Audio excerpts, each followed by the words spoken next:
ایمان لانے کا مطلب کیا ہے؟ اب یہ بھی میں آپ کو سمجھا دیتا ہوں.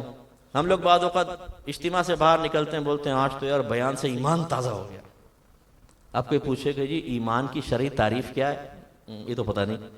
اچھا تازگی ایمان کا مطلب کیا ہے؟ یہ بھی معلوم نہیں، لیکن مان لو کہ ہو گیا. یعنی ایسے ہم بھولے ہیں کہ چیزوں کی حقیقت تک پہنچتے نہیں، الفاظ ہمارے چل رہے ہیں بالکل ایسے جیسے امام صاحب دعائیں مانگ رہے ہیں عربک میں، ہم آمین آمین جھوم جھوم کے. بچہ پوچھے ابو کیا کہہ رہے ہیں؟ بیٹا کچھ نہیں پتا، آمین آمین. اچھا ابو یہ آمین کا مطلب کیا ہے؟ یہی بتا دیں، بچپن سے ابھی تک سنتے آئے. خاموش، تیرے ابا کو نہیں پتا وہ کیا بتائے گا، آمین آمین. یہ ہماری حالت ہے کہ صرف رسمی طور پہ ہر چیزوں کے ساتھ وابستہ ہیں، حقیقت جاننے کی ضرورت ہی محسوس نہیں کرتے. ایمان قلب کی ایک حالت اور کیفیت کا نام ہے جس کو ہم یقین کہتے ہیں. یقین ایک دل کی کیفیت کا نام ہے. اب اس کو تھوڑا میں سمجھا دیتا ہوں کہ جب کوئی چیز ہمارے سامنے آتی ہے اس کے بارے میں عموماً دل کی دو رائے ہوتی ہیں.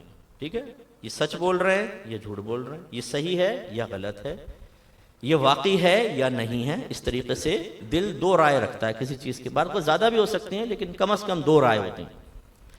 اگر دل کسی چیز کے بارے میں دو رائے رکھے جن میں سے ایک 100% ہو دوسرا 0 ہو، تو جب 100% ہوتا ہے اس کا نام ہوتا ہے یقین. اب میں آپ سے پوچھتا بتائیں اللہ ایک ہے یا ایک سے زیادہ؟ بولیے ایک. لیکن دل کی دو رائے تو ہو سکتی ہے نا بھئی، ایک بھی ہو سکتا ہے ایک سے زیادہ بھی. اب میں آپ سے پوچھوں آپ کا دل جو ہے وہ اللہ کے ایک ہونے کا 100% یقین رکھتا ہے کہ نہیں؟ آپ کہیں گے ہاں. اچھا ایک سے زیادہ کا؟ آپ کہیں گے 0. بالکل، بس اس کا مطلب ہے آپ کو اللہ کے ایک ہونے کا یقین حاصل ہے. جب یہ یقین ہم کہیں گے اسی کا نام کیا ہوتا ہے؟ ایمان. اس سے کم درجے جو ہوتے ہیں پھر وہ ظن غالب ہوتا ہے یا ظن ہوتا ہے یا شک ہوتا ہے. اگر دل دو چیزوں کی طرف برابر چلا جائے نا، یہ بھی تو شک. انہوں نے ایک بات کہی، پتہ نہیں سچ کہہ رہے ہیں جھوٹ کہہ رہے ہیں، دل کس طرف فیصلہ نہیں کر رہا. یہ کیا ہے؟ شک. اگر ایک جانب بڑھ جائے دوسری کم تو یہ گمان ہوتا ہے، جیسے 60-40 کا ریشو.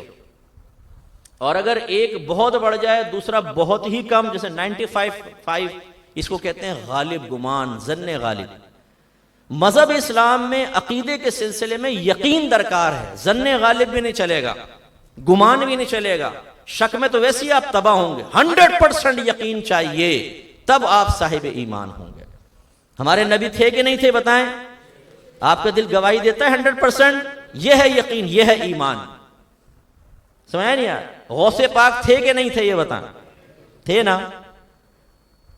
اس کا یقین رکھنا لازم ہے؟ نو. اس لیے کوئی بنیادی عقیدے سے ساتھ تعلق نہیں رکھتا. اس میں اگر شبہ بھی ہو، جیسے کوئی آپ سے کہے پتہ نہیں یار غوث پاک تھے نہیں تھے، مشہور تو بہت ہیں، اس میں چل جائے گا کیونکہ یہ اسلام کے کوئی بنیادی عقیدے تو نہیں ہے. اس میں عمومی طور پہ ظن غالب ہی ہوتا ہے. لیکن اللہ تعالیٰ ایک ہے، اللہ تعالیٰ ہے، قرآن آخری کتاب ہے، ہمارے نبی اس کے رسول ہیں.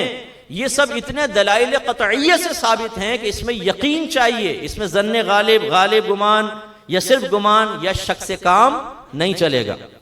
اب اس کا مطلب یہ ہوا کہ بہت ساری چیزیں ایسی ہیں جن میں یقین درکار ہے. مثلاً اب میں آپ کو عرض کرتا ہوں، اللہ تعالیٰ ایک ہے، اللہ تعالیٰ موجود ہے، وہ جسمانیت سے پاک و صاف ہے، وہ جہاد سے پاک و صاف ہے، آگے پیچھے دائیں بائیں اوپر نیچے ان سب سے پاک و صاف ہے.